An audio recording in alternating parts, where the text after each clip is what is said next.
Kā jūs domājat, cik droši ir auto oriģinālās aizsardzības sistēmas? Zinu, ka liela daļa no jums teiks, kā pietiekami, jo tieši tā ir aizsargāt jūsu auto.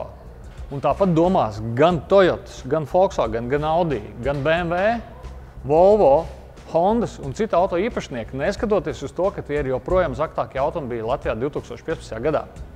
Nu ko, vai tā ir? Un cik patiesi ir šie uzskati? Par to es aicinu jūs pārliecināties šajā gadījumā ar Toyota Corolla Verso, kas ir viena no zaktākajām automašīnām Latvijā, pateicoties tam, ka policija ir aizturējusi auto zagļus, kur rīcībā ir tehnoloģijas un iekārtas, ar kuru palīdzību ļoti ātri, es pat teiktu, sekundžu laikā var nozagt jebkuru automobīli, kas ir aprīkots tikai ar oriģinālām aizsardzības sistēmām. Un mēs piedāvājam jums pārliecināties, kā tad īsti tas notiek un kā tas ir iespējams.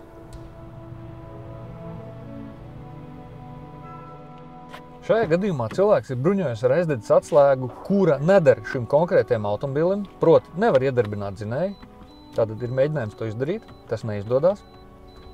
Un speciālu iekārtu, ar kuras palīdzību, kā jūs tūlīt redzēsiet, tiks pieprogrammēta konkrēta atslēga pie automašīnas. Tātad sagaidām zaļo lampiņu, ņemam ārā iekārtu, izņemam atslēgu no aizdedzes, ievietojam atkārtot un mierīgi iedarbinam automobīli.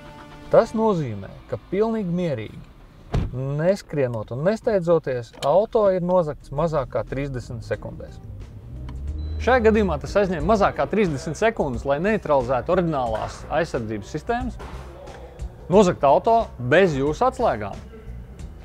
Jūs vēl joprojām domājat, ka oriģinālās aizsardzības sistēmas ir pietiekamas, lai pasargātu jūsu auto?